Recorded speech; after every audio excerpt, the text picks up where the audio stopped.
Alright guys, we are back. The world must be ending because I'm doing 2 updates in one day. But this update I bring you is something special and something new I'm doing, which is a product spotlight. And today's product spotlight is on Eon artboards. Now I know that this camera angle and setup isn't the most flattering for the product, but it's the best I can do with what I have right now, guys. So I apologize. But what we have here, and this is a little deceptive to be honest with you, because on the left hand side that you see here is actually old stock Eon board. If you would have bought the paper about a year or two ago, maybe a little bit longer, this is what you would have gotten. It's no longer available in Eon's, their kind of mess-free guideline. They have the ruler marks available, so you can see where your trim and your live zones are, but you don't have to deal with any internal guideline issues. I really like the paper.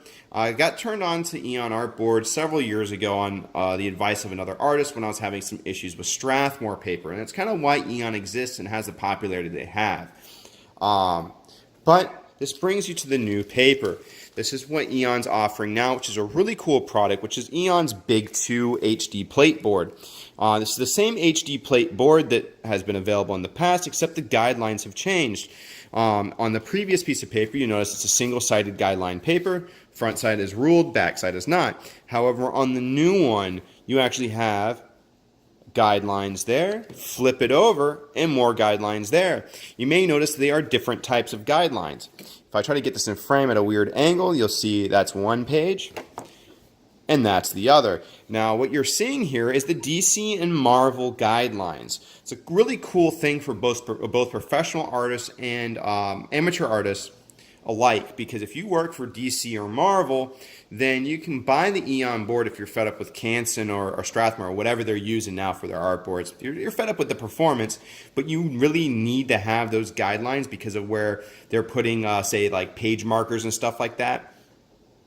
Then this gives you a really good option because it lays everything out in the same spot as far as page number, issue, penciler, inker, stuff like that, when it was done. So you're still allowed to use the board, but you don't have the fuss of dealing with inconsistent batches. It's really cool for professionals because of that. Now, the cool thing about it is if you're an amateur, is if you've always wondered what it was like to work on a genuine DC or Marvel board, right now this is as close as you're going to get. And honestly, if you have ever worked on Strathmore 400 or 500 or Canson Bristol board, then you've worked on DC, Marvel, or Image boards. What makes them unique is the guidelines. And if you've always wanted to work within the guidelines that are set on, say, a Marvel or DC board, this gives you a really cool opportunity. It just kind of gives you this feeling of you're a professional artist working for DC and working for Marvel, but getting you a better quality paper while doing it. Really, the guidelines for me aren't a big thing. I preferred Eon's original ones, but it's certainly not a deal breaker because I've worked on all different types of ruled board. I've even done some that have weird rule marks that go through it to help divide up thing. It's really weird. I've worked on some weird paper in the past. But this is a really cool product. This is what's kind of became their standard for the HD plate series. The price, I don't know exactly. This is really bad for a product spotlight not to have the price available. But again, I'm not doing this because it's an advertisement, right? It's because it's a product I like. The price per page is roughly $1. I believe that you can get 12 sheets for roughly $12 to $15. So it's right around that $1 per page mark. So it's certainly on par, if not cheaper than Strathmore options that are pre-printed and pre-ruled. But giving you the ability of having whatever guidelines you wanted to work with is a really cool touch, and it really takes advantage of the fact that any multiply paper is really dual surface. So it's a really cool product. Now about the paper itself, if you're not familiar with Eon's board, it's a 98 brightness board, which is towards the top of the brightness scale. It's about as bright as you can get. It has its pros and cons. Now, I'll go into it. Right off the bat, the first con is finding a correction fluid that's going to match this exactly for the sake of how your original artwork looks. It's kind of hard. It can be done, but it's kind of hard. But the big pro about it is how crisp your lines look due to the contrast between your dark ink and the brightness of the paper.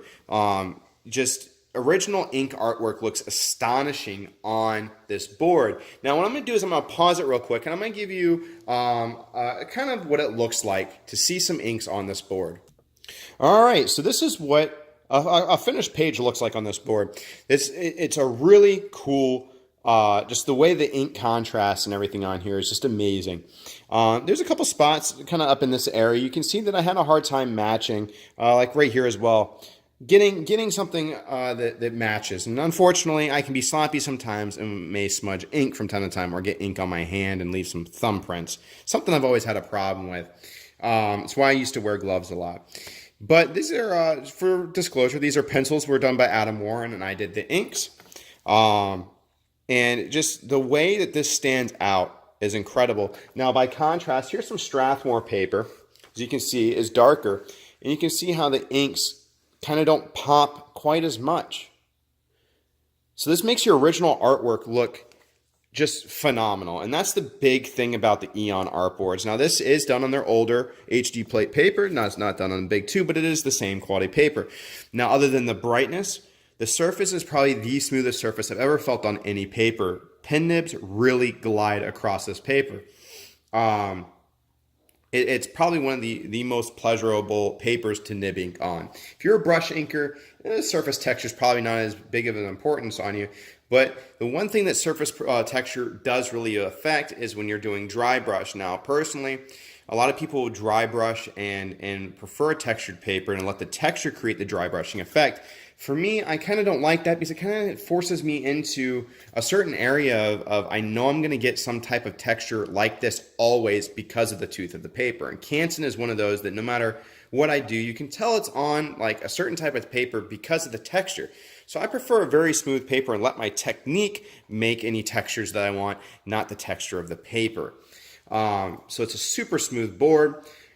Inks work on it really, really well. Now, as a caveat, there are certain inks you want to avoid. Those inks you want to avoid are like your Higgins Black Magic, your Ultra Draw, and like your Deleter series of inks. Kind of tend to bleed on Eon board. Now, if you're concerned, I don't want to, this paper looks amazing, and I don't know if I want to spend the money on this paper, though, if my ink's just going to bleed, what I would recommend is going out and while you're in there on their website, pick up a bottle of Eon Vortex Ink. The Eon Vortex ink is an incredibly opaque, incredibly matte, and relatively dark ink for the fact that of how matte it is.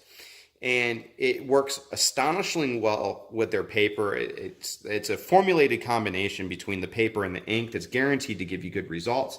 It is by far my favorite brush inking ink.